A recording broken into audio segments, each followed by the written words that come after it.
Even though Dennis Padilla isn't a perfect father, he deserved to be clearly informed of his role on such a special day. On March 21st, 2025, Dennis reached out to both his son Leon and daughter Claudia, requesting an invitation letter to confirm whether he would be part of the bride's entourage.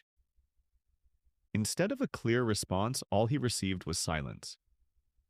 To add to the confusion, Claudia simply advised him to dress nicely for the wedding, without specifying if he was to attend as a guest or as an integral part of the procession.